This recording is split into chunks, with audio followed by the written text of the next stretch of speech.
ढगफुटी 33 महसूल मंडळामध्ये अतिवृष्टीची नोंद।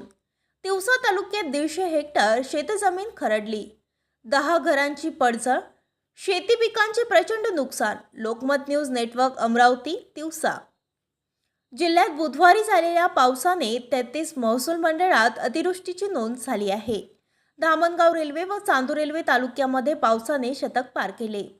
धामणगाव रेल्वे तालुक्यातील दत्तापूर महसूल मंडळात 146 millimetre, Dhamangaon 120 millimetre, Anjansingi 109.25 millimetre, Mangrul Dastagir 104.5 millimetre, Bhatkuli 88.75 millimetre, Talegaon Dashasar 68.75 millimetre, Chandur Railway तालुक्यातील चांदूर, पळसखेड व आमला महसूल मंडळात प्रत्येकी 117.25 millimetre, Satephal 114.75 millimetre, Guikhed 68.75 millimetre, Amravati तालुक्यातील अमरावती, नवसारी व वढाडी मंडळात प्रत्येकी 85.5 millimetre, Shirala 73.75 millimetre, Walgaon 73.25 millimetre, Badnera 68.25 millimetre, Mauli व नांदगाव पेठ 65 मिलीमीटर, तिवसा तालुक्यातील वरखेड मंडळात 75 मिलीमीटर,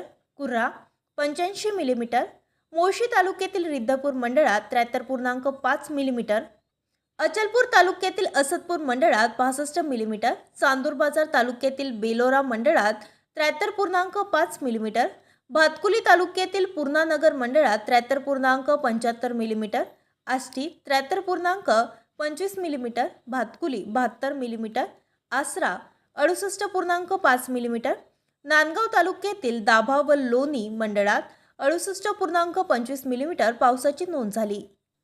कोलाड नाल्याच्या पुरात इसमाचा मृत्यू। शेतातून परतणारे महादेवराव गाडेकर वय 65 वर्ष, राहणार पेठ रघुनाथपूर हे खोलाड नाल्याच्या पुरात वाहत गेले।